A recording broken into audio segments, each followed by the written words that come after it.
Alright, I haven't used my hybrid inks in a while and wanted to do a scene using those.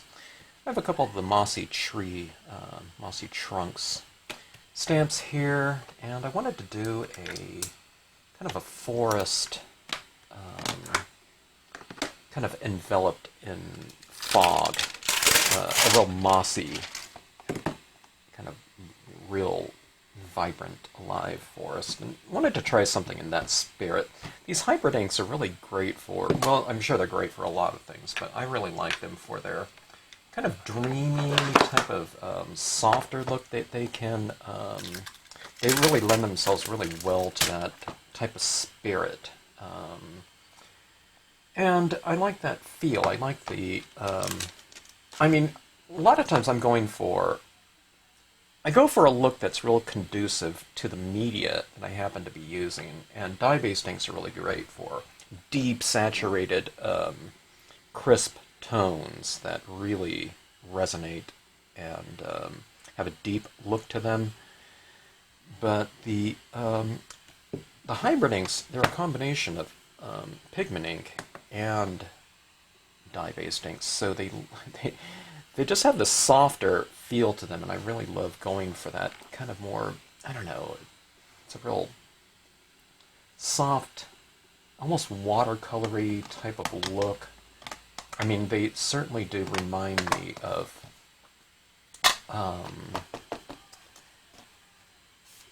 pastels in many ways. And I found out, even the maker of these, okay, the Moon and the Maker, they don't manufacture these, but they get these inks specially made for them. And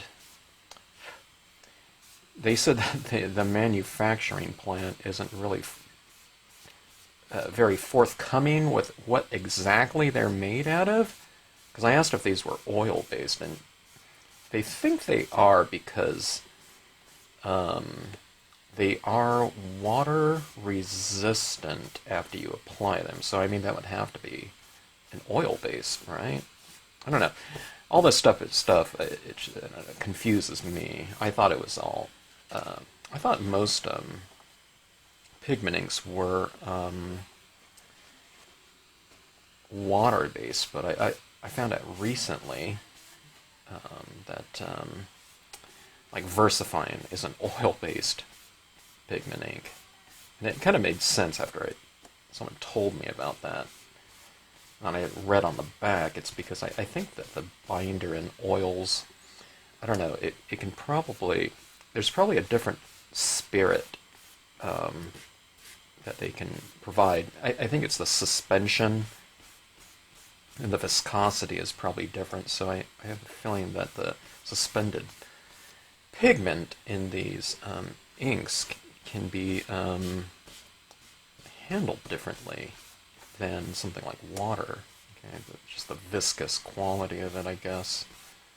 Anyway, I am applying this on a quarter-page matte cardstock. It's not really a matte cardstock because it's not really coated. I'm just working on the non-glossy side of a piece of paper here. And how I like to do these, how I like to apply these inks, I really like the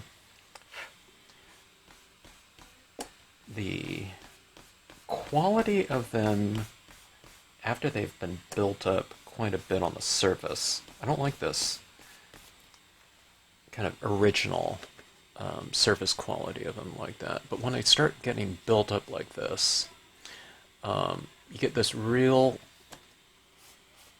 nice tactile quality to them because they're all built up on the surface. You have the surface super saturated with ink, or yeah, ink. I think of it as paint almost. And I'm able to manipulate that top surface of floating media very easily because it's no longer absorbing in the paper. it's surface oriented, and you can kind of manipulate it around. You can move things around because it's like a floating layer, okay? Right now, it's still kind of getting worked into the surface and into the grooves of the paper, okay? So see this right now, it's starting to build up enough to where when I apply this, if I go in heavy enough, you know, with a certain pressure, I'm almost removing ink, okay? So I can manipulate my touch that I'm using on the surface. If I press harder, I'm removing. If I press softer, I'm applying, kind of. I never really have complete control, it feels like, when doing this. But I have enough of a control over it. Okay, so that was just a couple different colors here. That was using Aurora Teal, and this one's Space Moss. I want to go for this real earthy type of feel. I don't know, I might have taken it too dark up top there, you know, but we'll see how this goes. Let's try a little bit of brown, too, okay? Let's see how that goes. Okay, I'll lay down this way. Let's try this one, this real bright one.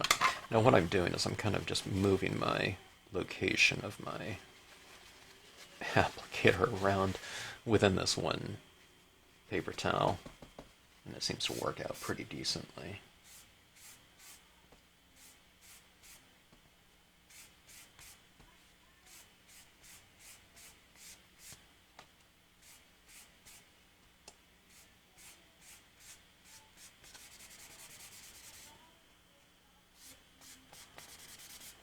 Okay, let's make it a little bit. This is what I'm doing is this is going to be representative of kind of the surface that the trees are made on, or planted in, or whatever, growing in. Okay, something like that. This is just like this abstract type of background that I'm doing right now. Okay, let's introduce our trees. Do it either way. I'm going to go for the smaller one in here, and the larger one in a different area. You can be either way. I think I'll go large and small up here. Alright, this is a large stamp here. I'm not sure how much of this I'll be using. It won't be the whole thing because it won't even fit on this quarter page, but I'll ink up more than I think I'll need, just so I won't miss anything when I do decide. When I do decide which portion of it I'll be using, I can go higher or lower. I'll probably have it going off my card on the top and bottom of the piece. I always press down on this longer than I probably need to. I find that the hybrids really give a really quick impression and transfer of the ink on the surface. I guess because it's thick. You know, it's much thicker than dye-based ink. But just to be safe. Alright, so we have that. And this one's just using black.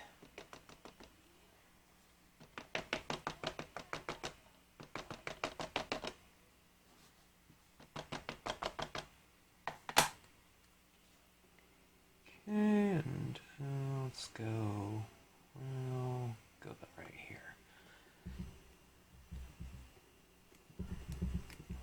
Where you stamp it up in relation to the foreground imagery usually will represent whatever depth we're talking about. Now, I could go for another one in the background here, but I would have to mask off these trunks right here, and I I don't feel like masking things off like that, cutting out post-it notes for that, so I'm just going to leave that as is.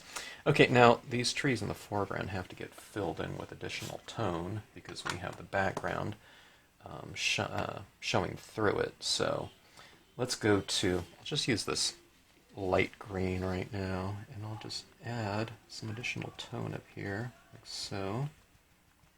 We'll add several different layers of tone and flesh out these trees a little bit more. When I say flesh it out, I mean give some opacity to it. If we just stamp it over the foreground, then all that background lighting and shade work is going to be showing through these trees as if they're like a window, but we want them to be opaque and to have visual weight to them. Okay, so we have to kind of tone them in like so. And that goes for dye-based inks as well, not just this one. Okay, so this is the darker one, the Space Moss. What I'm doing here too is after I get this relatively filled in, what I'll start doing is the light is kind of more centrally located on this card, so on the trees to the right of the light, I will have them left side illuminated, and the opposite when it comes to the trees to the left of the lighting, we'll have those left side darkened and right side illuminated. Okay, here's a little thing too. Here's the light coming from back here, and I'll try to create some shadows going in this direction, okay? You can, I mean, if I had it going like that, it wouldn't be wrong, but I think it's just more dramatic to create a little bit of an angle like that. So you just kind of create an angle like so. Okay. Going in this direction. Okay. Now that's not where I'll just start. I need to go with some darker tones in here as well. Okay. So you just kind of build these colors up. I'm working them from lighter tones to darker ones. I started with that lighter green right here. Let's go with some of this brown. These are not as transparent as dye-based inks because of that pigment ink aspect of them, but they are somewhat transparent. They're translucent, so there's just varying degrees of transparency involved with this.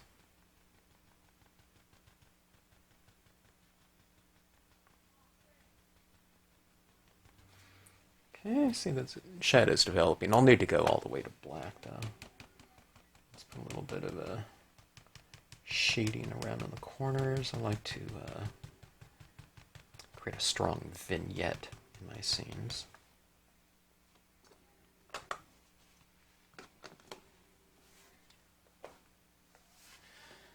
All right. Let's see. Background area. I'm trying to compose right now. This is as far as I thought, kind of conceived, before I started. So this is where I start kind of improvising as I go along. So a lot, that's a good point to bring up right here. A lot of times people, they don't know where or what I'm thinking about when I start a scene. Well, if I know I'm going to use those trees, I have that kind of idea in mind, and I might know the color scheme, just in general,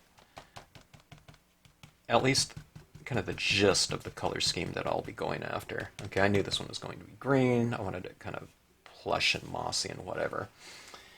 And, I'll have some key designs in mind. If it's going to be a waterfall scene, I'm going to be working the scene around a waterfall, or if it's a cabin or something like that, or a moon.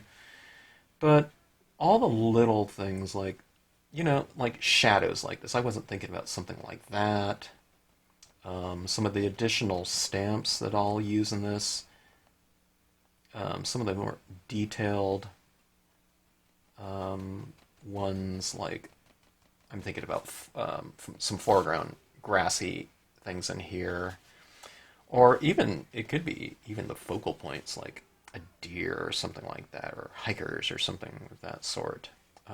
I might not have that in mind until I get much further along within the scene. It's not bad to have everything kind of completely kind of conceived before you start, but just allow for a little bit of variation in terms of some of the more subtle things. It could even be the whole time of day. You might start off with a high noon type of thing, and suddenly you like certain directions of certain colors, and it might kind of turn more to twilight or something like that. So that's where the scene kind of takes you on a little bit of a ride, and it kind of directs you in a direction that it seems to want to go in, and we can call it that. I usually say that, but it's kind of a little bit more of your preferences or your subconscious or whatever, or just in terms of your aesthetics. You might have certain in mind, but I don't know, it from the initial conception to the final result, things change, or they don't change like 180 degrees. Usually it's some kind of version of something. I'm not going to make a waterfall scene or something of that sort that has a waterfall and suddenly it's a scene of a ocean horizon or something like that. It's not going to do that. But the spirit of it can change, depending on the lighting that you do. See how strong that shadow is down there? And I don't know, just other little elements like that. Things, it's good to allow things to develop. Okay, now I think I need a lot of texture in here. Some grass or whatnot. I was thinking about using these hikers in here too. That was my original concept, but I didn't know where it was going to go, so we'll have to see about that. I also wanted to try some pigment ink in here, and I'm not sure if I should do that now or later. I think let's try it right now. Okay, let's try some white pigment ink in here. Okay, this is just your normal white pigment ink. I'm using this right here. They're sending, Moon and the Maker's sending me some re-inker for my white, I think. Because some of my whites are a little bit dry, because I wipe them off after I do some combining and mixing of the media. Okay, so where I'm adding this is where light meets dark. Okay, so it's going to soften these transitions a little bit.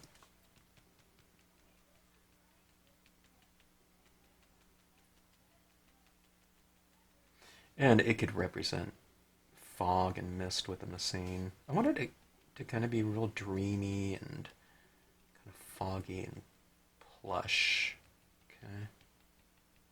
So anytime you get this introduction of things like fog within a scene, we're talking about moisture in the air, water.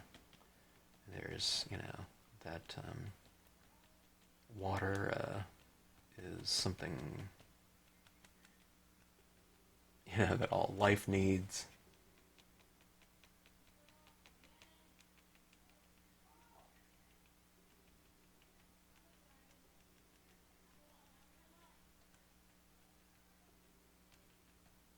When you add things like that, there's this real kind of kinesthetic type of visual that these pieces take on. It's because you have this media in here that represents that fog, and if you put it over certain parts of your imagery, it envelops them in it. You're talking about something that's kind of, in back of something, and it's kind of wrapping around something. So, while these are just two-dimensional objects, there's kind of a kinesthetic type of feel to it. And you might also say that something like kind of fog and mist kind of puts a damper on sound. If you've been out on walked on a foggy day, even your steps sound a little bit different because you have all this moisture in the air kind of dampening those sound waves. That's the same thing. You get this moisture in the air and reflected light bouncing off something in the back, distance or whatever, and by the time it comes to your eye, things are a little bit more muted in terms of the the definition of a certain color or object or shape. So, I don't know.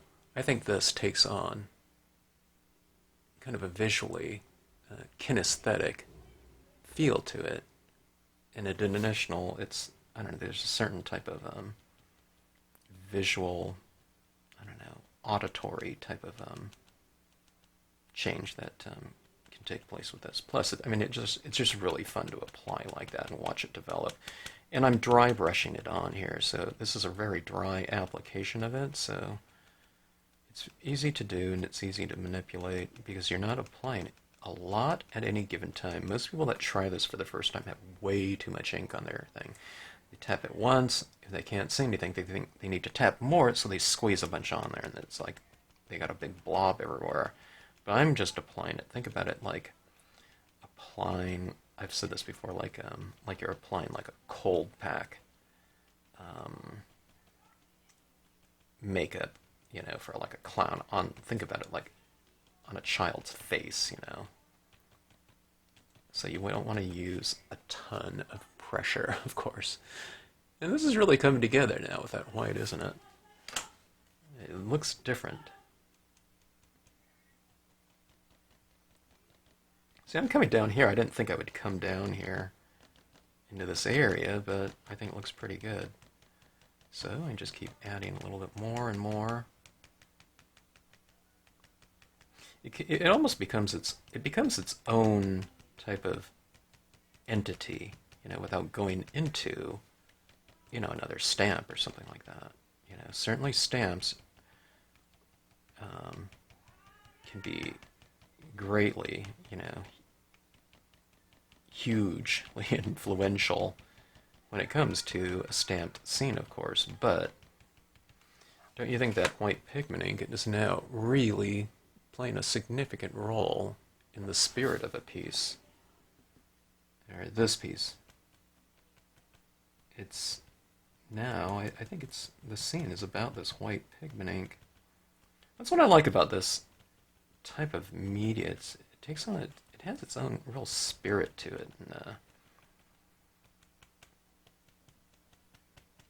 there's a real kind of poetry that you can bring to it, at least in terms of a certain mood.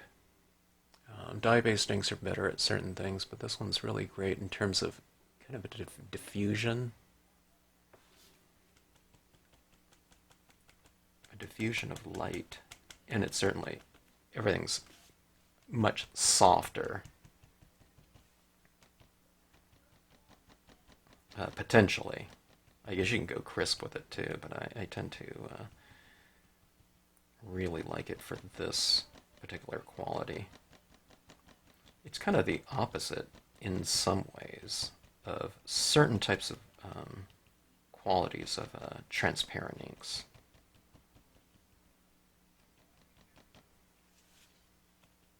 It's kind of moving a little bit more in the direction of something like watercolors or pastels, dry or oil pastels. Alright, so that is that.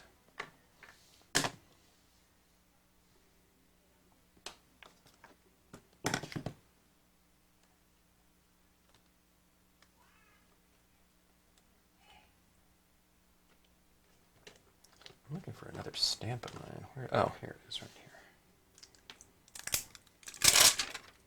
Let's go for some overhanging tree branches, okay? Let's go for that green. I think I'll go for a couple different colors, values at least. Probably green and black, I would think.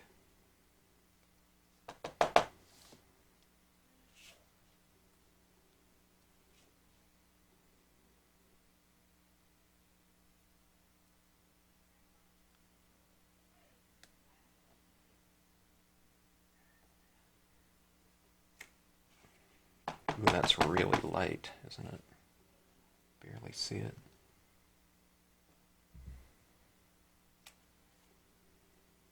Okay.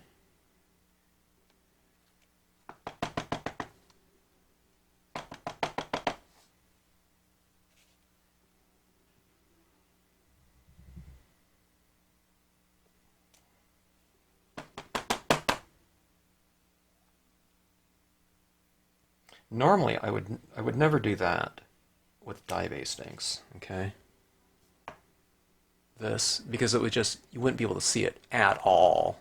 But this, I mean, we can't see it much, and I don't know what it's going to look like when it dries. But I think it will read a little bit light over dark, okay? I don't know how much, but I think it will. Okay, now we'll go with the black. Okay. I'm wondering if the Versafine might be a little bit darker, though. Okay, I'm going to go for the Versafine. Let's do a test here. I can't remember if I did that on previous scenes or not. Might have. But let's give it a try here. Versafine is just so dark.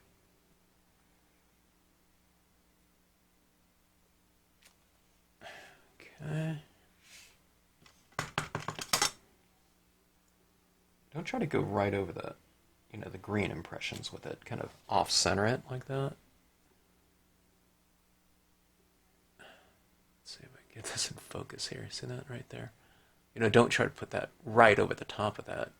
I want that to look like it's a little bit farther from,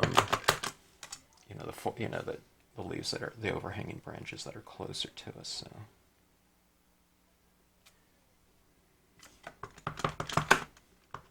maybe I'll stamp these ones up a little bit higher like that, so we could see those other ones. I think the Versafine's darker. I'm not sure.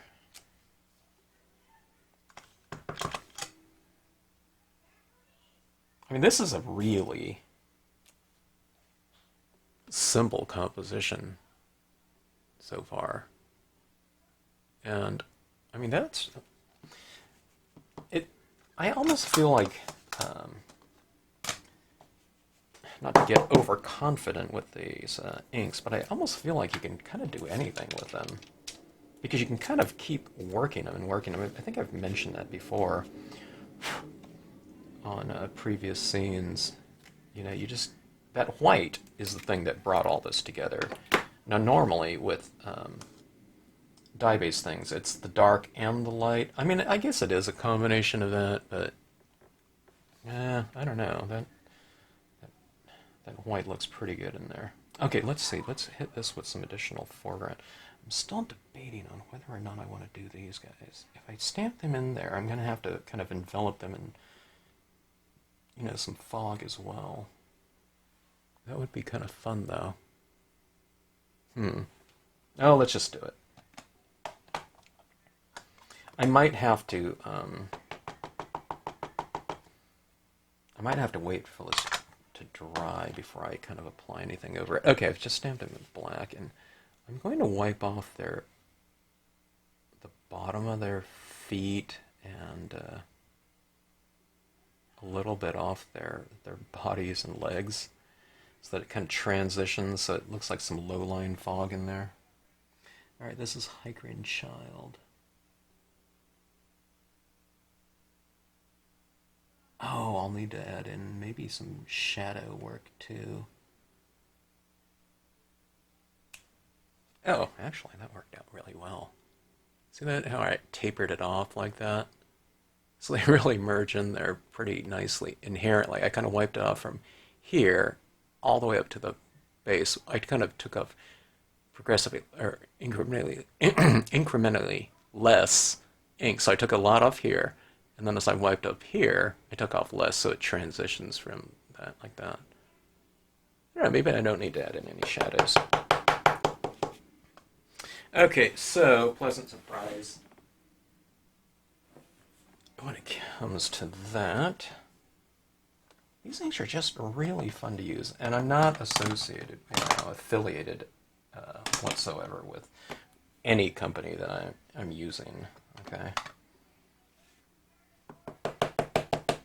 First of all, I would never use some companies.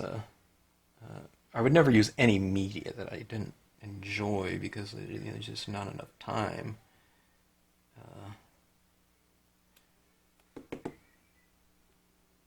In the week or in my life, using stuff that I don't want to. But this is just fun stuff. Okay, that was Reed Small. See, I stamped it in the green again, just like the top portion up there. Okay. And let's go for the darker one here. I'll go for the Versafine again. The Versafine, okay, so the Versafine that I stamped out, it looks darker when wet. I can see it starting to set up here on some of these parts, and it's not quite as dark. You can kind of see it glistening right there as it takes time to dry, but okay. It should be good.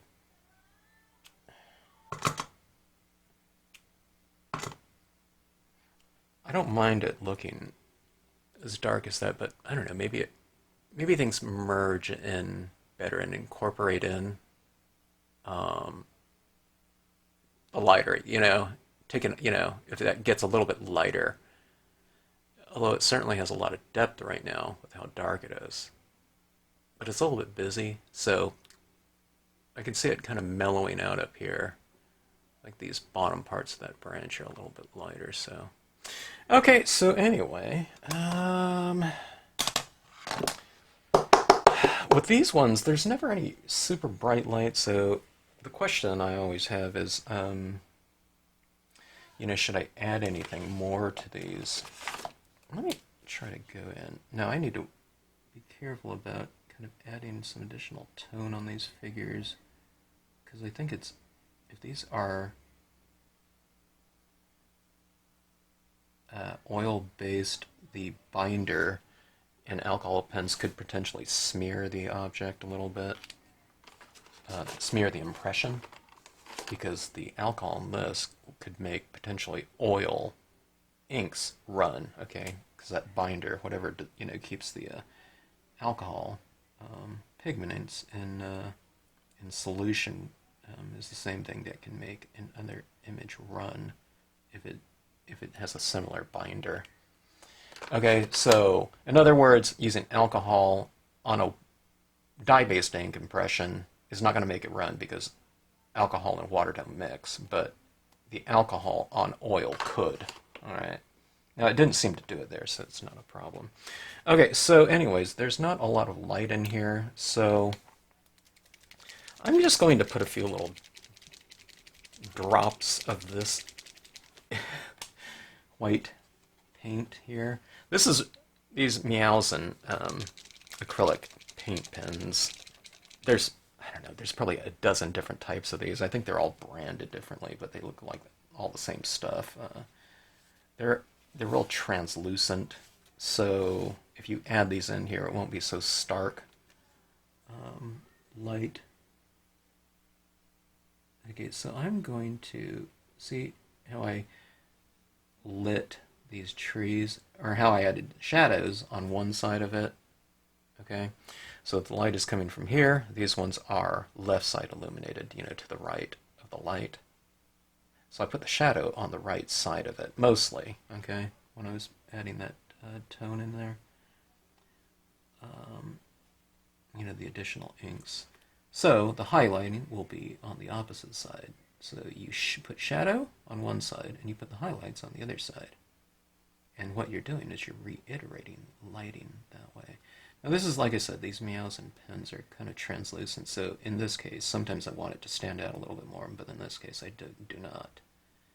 I want it to be translucent so that the colors, underneath that white will show through.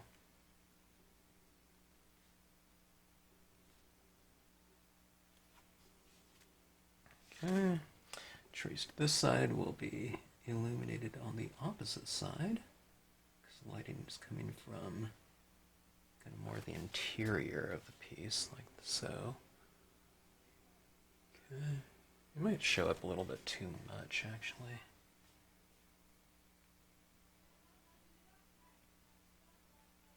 I can kind of scratch some of these little dots off if I want to.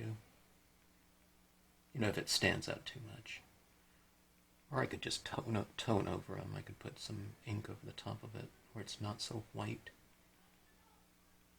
Okay, just putting a few little highlights in here, like so. It's kind of a weird type of visual, isn't it? Going off for a walk in the into the fog like that. But I don't see it as a spooky scene, For me, it reminds me going for walks, hikes, whatnot. Okay, I'm going to tone in some of these dots here with a little bit of this green. So I'm tinting that dot a little bit. So it's just not quite as startling white. Right here, that's a little bit too much, huh? So we can kind of tint them off a little bit like that. I think those ones look pretty good right there. Anyway, so just kind of a fun little scene to do. I mean, it doesn't take long at all. But I think it's real, these inks can, you can do things with atmospherics really well with them. And, I don't know, I mean, this was a nothing scene here just with these two images right here. But by the time you start adding in that white pigment ink back in there, and I didn't even leave it real white down here, but you can add it back into this, and it just seems like it merges really well. So tapering of the white, just light touches in here. I might probably tap this 100 times with that, cotton ball. Put a little bit in between here, but I took it and I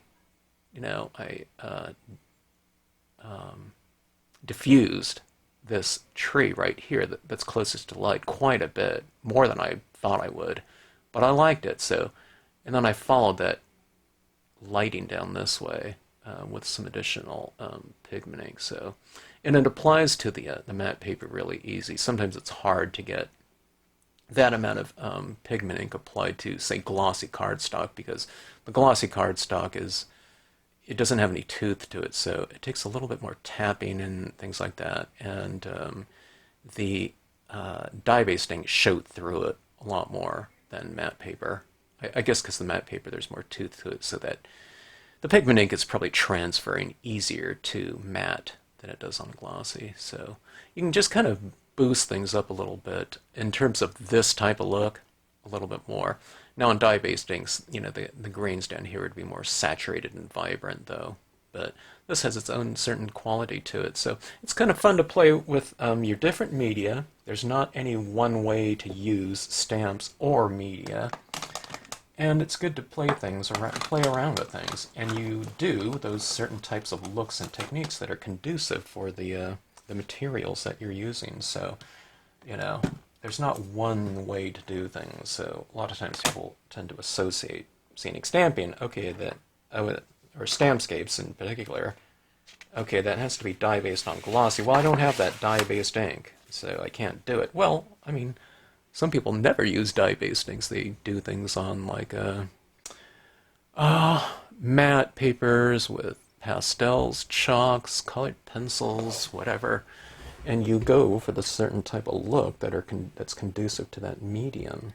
You don't try to go for, a colored pencil look with dye-based inks or something of that sort. So, certain strengths for different usages, and so on and so forth. And you can always mix and match, too. This could be, You know, maybe we could put dye-based inks on the foundation of this and put the hybrid inks right over the top of it. So I don't know. That's something, that's a whole other, you know, list of kind of experiments to do. So anyway, I hope you enjoyed the scene.